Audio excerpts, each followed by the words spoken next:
Welcome, everyone.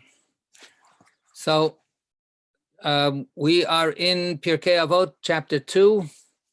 In my edition, we're at Mishnah 5. And we finished with the different teachings of Rabban Gamliel, Beno Shel Rabbi Yehuda Hanasi. Rabban Gamliel, the son of Rabbi Judah, the prince, the patriarch. And now at Mishnah Hey, we come to another teacher. So in many editions, it says Hillel Omer. Hillel says, right? How many people have that as their text? 1, 2, 3. No, some people don't know whether they have it as their text or not. Okay. And how many people have Rabbi Hillel says? We don't know. Not too many people know about whether they have that or not. Okay. So the more general text that people have is that Hillel is speaking. And that means that we've gone backwards, right? We've gone through a chronology starting at the beginning of Pirkei Avot. We started with Moses, getting the Torah at Mount Sinai, and then he passes it down, and he passes it down, and we go through different early sages from early ancient times, and then we get through recognized rabbis, and at the end of the previous Mishnah, we concluded with teachings of Rabban Gamliel, the son of Rabbi Yehuda Hanasi, which means that we've gone through 1,500 years of a tradition, starting from Moses and then going all the way till the middle of the 3rd century CE, and plotting along different choice teachings from the generations as they went forward. So if we have Hillel here, then Hillel, of course, was much earlier. Hillel was in teaching already. He was about 100 years before the destruction of the temple. So Rabban Gamliel Beno Shel Rabbi Yehuda Hanasi was 152 to 175 years after the destruction of the temple. So we're going backwards about almost 300 years. So this is starting again with another chain of tradition, and we'll start with Hillel, and then we'll go forward with later sages again. That's one way to look at this, and that's the most accepted text. However, some people have the text Rabbi Hillel, and Rabbi Hillel is not Hillel, even though sometimes you have people going, oh, when Rabbi Hillel said, if I'm not for myself, they call the famous Hillel Rabbi Hillel, but he wasn't called Rabbi Hillel because the title Rabbi wasn't used yet. It wasn't in circulation yet. But there was a Rabbi Hillel.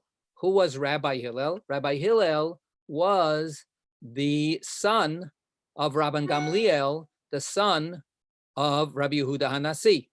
So if we have that text, then this Mishnah follows still chronologically from the previous set of steps along the tradition from one generation to the next.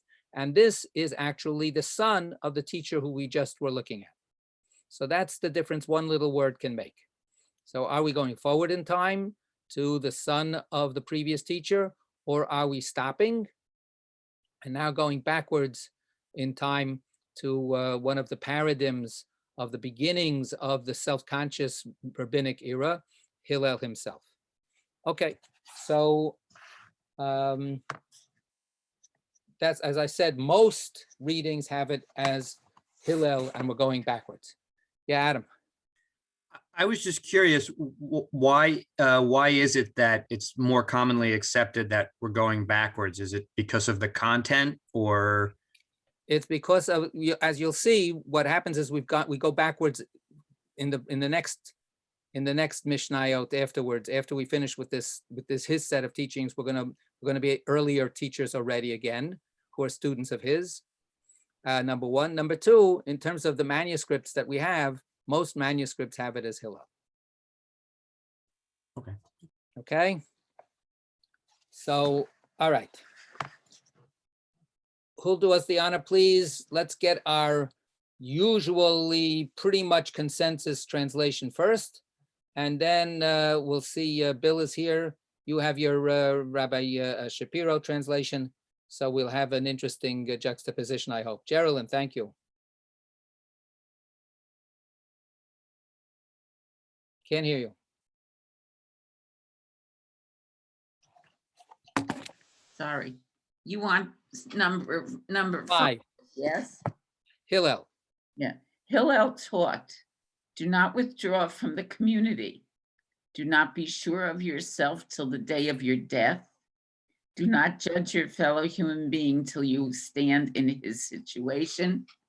Do not say, quote, it is not possible to understand this, unquote, for ultimately it will be understood. Do not say, quote, when I have leisure, I will study, unquote, for you may never have leisure. Okay. So in this case, we have quite a few teachings, not like we've had in the past where it was sort of like always pretty much predictably 3 teachings for a section. Here we have a bunch of sayings. And not only that, the next Mishnah will give us even more of his sayings, more of his teachings. And we had Hillel already, right? So if we go back to Hillel, the first time we had Hillel, that was in chapter 1, Mishnah 12 and 13 and 14. So Hillel was always, you had a lot of things to teach. So if people have access to that, people can go backwards to that text, chapter 1, Mishnah 12, and then 13 and 14, just as a reminder. Geraldine, you got it? Yeah. Please.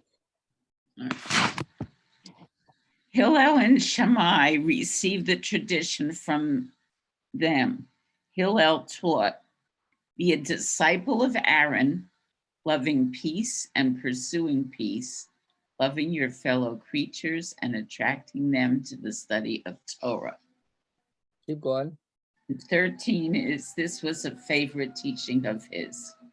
He who seeks fame destroys his name.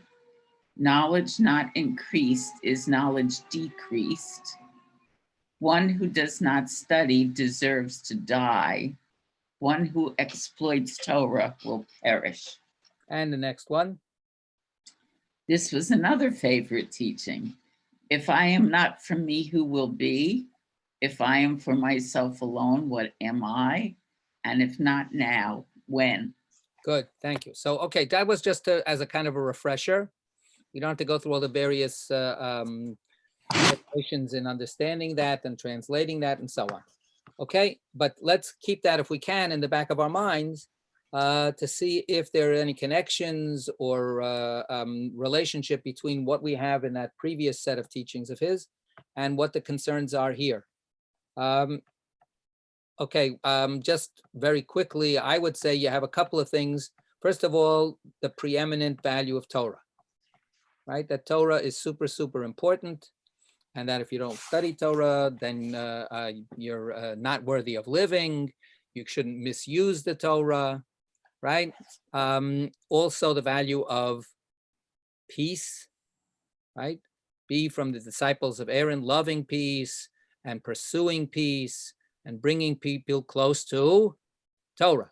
So we've got those two values actually linked very strongly together in Hillel's view, right? And then we have the famous triplet at the end of those teachings. If I'm not for myself, who's going to be for me? And if I'm only for myself, what am I? And if not now, when? Right? That's famous. So let's try to recall that as we now look at what he says here.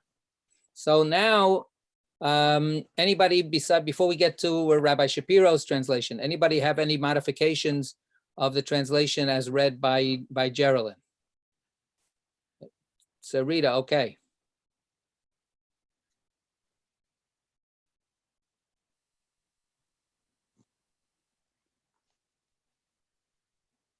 Hillel said, "Separate not thyself from the congregation. Trust not in thyself until the day of thy death.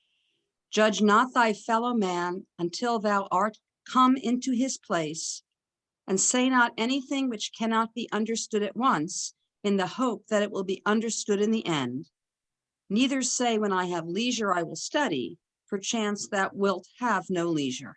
Right. So according to that translation, Hillel spoke a much more highfalutin English than according to Geraldine's translation.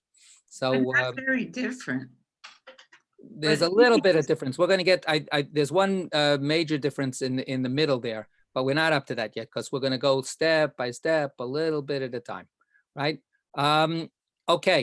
And now, who's gonna read Rabbi Shapiro's translation? Oh, Josie is very excited. She wants to do this. Okay, Okay. Bill, you'll listen carefully. Just check and see that she does it right.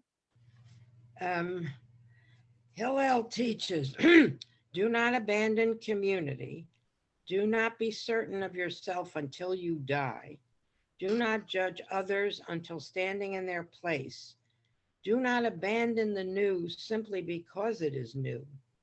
Do not say, when I am free, I will study, for perhaps you will never be free. Okay, so there's one eyebrow raising translation as far as I'm concerned here, but most of it is still pretty much in line with what we heard before. So let's go one by one, and then we can try to understand them a little better. The first one is Al Tifrosh Minat Tzibur. So tzibur is a word for the collective, the community, the congregation. When we have a person who leads the davening, we call that person the shliach tzibur, messenger of the congregation, of the community. When we have a public fast, it's called a ta'anit tzibur, a fast of the community. So the word tzibur comes from the word collective, to bring everybody together. So the word in Hebrew is al tifrosh. And we've had, now let's go, Geraldine, I need you, and then I need Sarita, and then I need Josie, please. Just the very first teaching that he says, what's your translation, Geraldine? Do not withdraw from the community. So that translation is that do not withdraw. And now, Sarita, you got it? Separate not thyself. Separate. Okay, Yeah. that's don't separate. So, and finally we have Do not abandon. abandon. Okay, so each of those words, obviously they have similar kinds of meanings, but they also have little shades of meaning that are different. Beryl, Do not keep aloof from the oh yeah, community. that's right, and that's actually the one I have too. Okay, so keeping aloof. So what are these words in their different shadings? What do they conjure up for us? What are they referring to? What kind of relationship or attitude is this saying that we should avoid? What it's. Yeah, Josie. I always say when someone says, so what is it about Judaism? And I always say, you can't be Jewish alone. You have to be involved in some way with the community. Some of us Okay. do a good job and some of us don't. Sarita. As of the season, I'm thinking of the wicked son, or the wicked child. You know, Uh-huh. what does this have to do with me? You know, Right, and that's the wickedness. He took himself out of the collective. Yeah. Right, so that's the resentment that we have there toward that person's attitude. Okay, anybody else? So let me. Okay, Geraldine, yeah, and then David. They all imply, though, that you know what the community is thinking. Okay. Yeah. Right, thinking or doing. Or doing. Right. Right. So, right. So you're saying which community? How do we identify the community? Yeah, Right. David. In this Passover season, what Sarita just said reminded me of the Rasha Mahu Omer, the Seder, about our practices being for them and not for him. So it's a statement of distance. Right. So yeah, so both of you are pointing that out, that at the Passover itself, there's this challenge by one of the exemplars of questioning, where instead of it being a questioning to try to understand something, it's a questioning to try to dismiss something. Passover is very, very much the holiday, even though all the holidays and everything, of course, is all, as Josie says, very much valuing community, and all the pilgrimage festivals were festivals that said, you know what, it doesn't matter where you live. You live in Alexandria in Egypt, you live in Rome, you live in Northern Africa someplace, you live in Babylonia, come to Jerusalem, and be with everybody. So that's what all of the festivals are about. But Passover, of course, has one, a special feature to it that none of the other festivals have, which is that it's the first. It's our birthday as a people. Right? This is the festival of our emerging out of oppression and becoming our own independent, self-sufficient collective. So it's the birth of the collective of the Jewish people on Passover. And throughout history, that idea has been so moving for people. Even in the Torah itself, we have a story of people who were ritually impure because they had come in contact with a corpse. And what the story is, we don't have to go through the whole business, but they come to Moses and they say, we're not allowed to celebrate Passover. The Paschal sacrifice requires that everybody be pure. It's a sacrifice after all. That's what we've been reading in our Torah. So that's not fair. He says, Lama nigara. Why should we be left out from all of the other people? So it's not so much, hey, we want to do a mitzvah here, but they're saying we want to not be left out from the collective of Israel. Passover is all about being in part of the collective. And that goes on throughout history. Periods of rejuvenation, of revival, of Jewish spirit, and of coming back to the Torah and so on, have been historically not so much identified with Rosh Hashanah and Yom Kippur, but with Pesach. Pesach is the time when all of a sudden, throughout history, people have decided to, let's take seriously the fact that we're Jews. So, but the value itself obviously applies always and everywhere. So Geraldine's question is, who constitutes the community that we're not supposed to be separate from? And then there are, I think, other questions as well, like what does it mean to be separate? What does it mean? What different ways could that separation take? What different ways could it be? Sarita, you wanted to say something? Yeah, a couple of things. One is that for Pesach, we're supposed to imagine that we could have been there.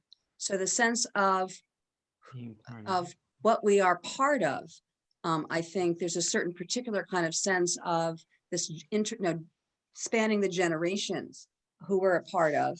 I was also thinking about, I immediately thought of the wicked child, but the verbs that we've had here also can point to other children, like the simple one who doesn't know enough to ask, because the being aloof from or being apart might send, I don't even know what I'm supposed to be part of. And then I forget who had the translation about abandoning. That sounds more like the wicked person who really is sort of knows what it is and doesn't, and is rejecting it and is pulling themselves away.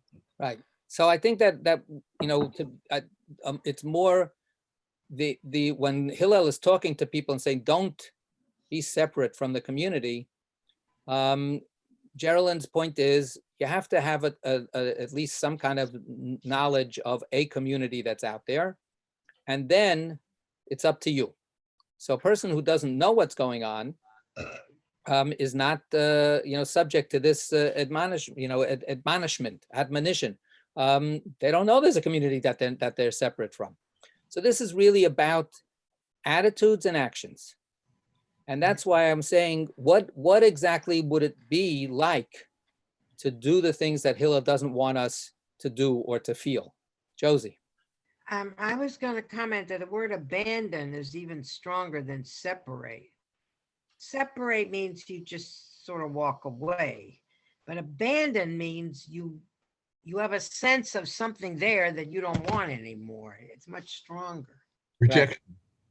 Right. So that nobody says reject here, but you're right. Abandon certainly has that very strong sense of consciously saying, forget it. This is not for me. I don't want to have any part of this. Okay. Any examples that we can give? What would be an example from contemporary life of things that Hillel would be trying to say, no, don't do that? Oh, Yeah, Craig. look what's going on right now. We have, we have people who are starving because of the pandemic. People who can barely make ends meet, and yet there are there are plenty of people within the community who have not physically separated themselves to say, it's not my problem, it's somebody else's problem. It'll all work out. Look at the resistance it is to passing the stimulus bill. I mean, come on, have a little, have a little Rahmanas, have some feeling for what these people are going through. When you're sitting in your ivory tower, when you've got plenty of food to eat and heat in your house, it's very easy to, put the blinders on and forget what's going on right outside your door. Right. So that's a really painful and obviously a controversial reality that we're in. And it brings up back to Geraldine's point, which community are you identifying with? There is a whole community of people who are against the stimulus package, right? So there's a whole community of people who vote as a bloc, who celebrate each other, who denigrate everybody else. They identify themselves as a very, very strong community, but they exclude everybody else. They exclude the needy. They exclude people of color. They exclude people that don't believe like they believe. So community, is a tricky concept, right? It can be used as an inclusive concept. It can be used as an exclusive concept, as a weapon, to keep people out, right? So this, begs the question again: which community are we talking about? Yeah. Sarita. So Lou actually pointed out to me that our I didn't translation, get Lou say anything. he pointed out to me, he mutters to me and I have to convey it. Okay, I know you didn't want me to say that. So our translation says congregation, which seems to be narrowing the view of who we're talking about, and other translations said community. And I just read today, I get the forward, and there was I'm sorry. there was an article about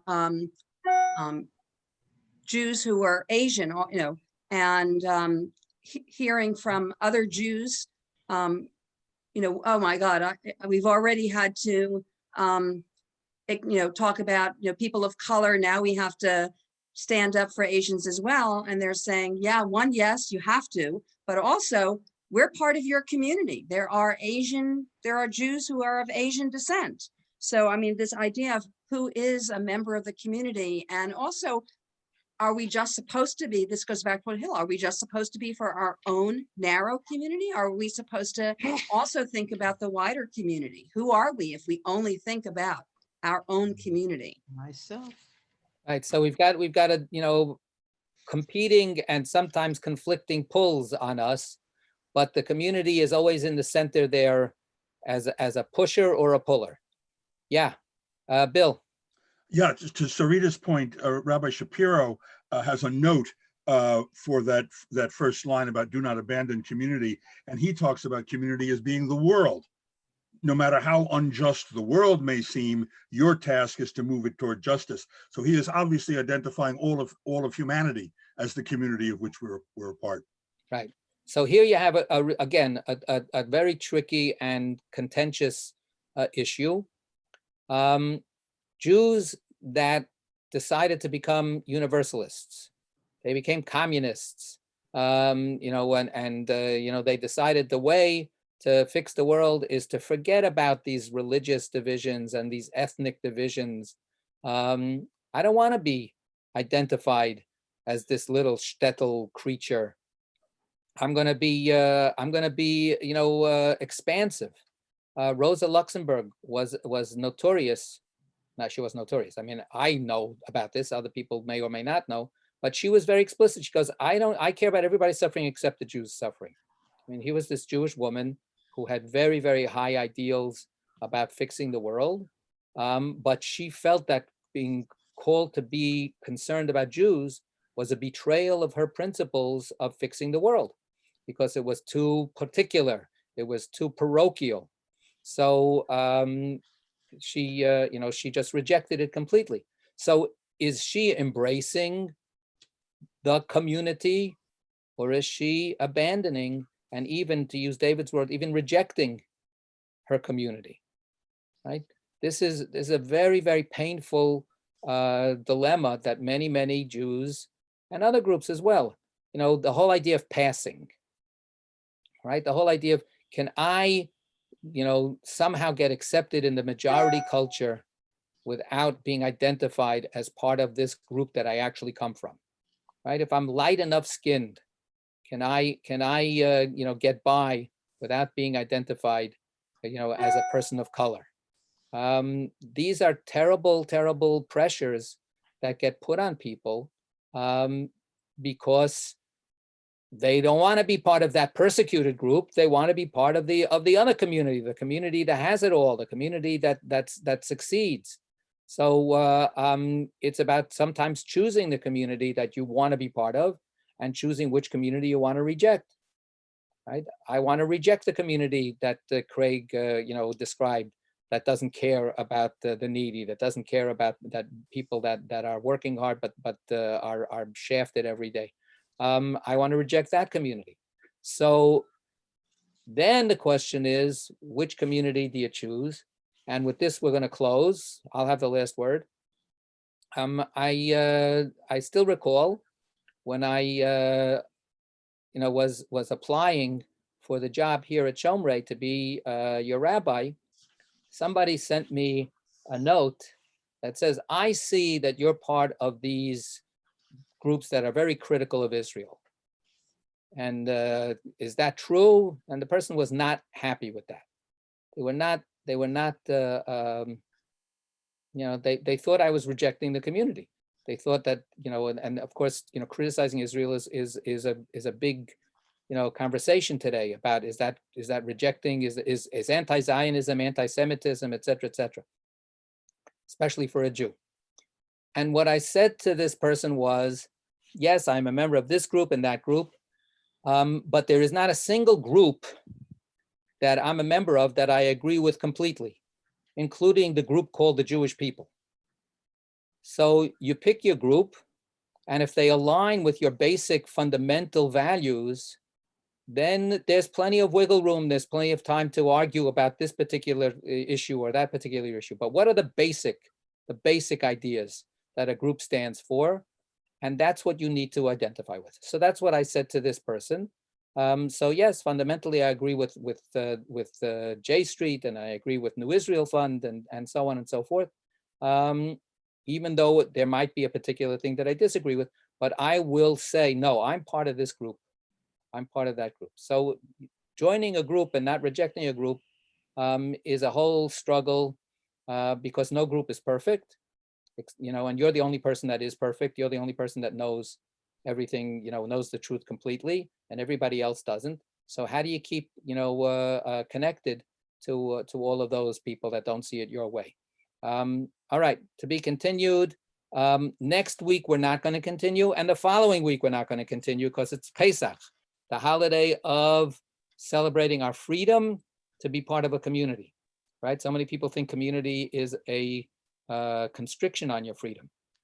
So I want to wish everyone a sweet, sweet Pesach. Zisen and Freilich and Pesach. And So all Amen. good things, and lehitraot one way or the other. Okay? Stay safe. Stay safe. Oh, 'cause he's in Pesach. Pesach.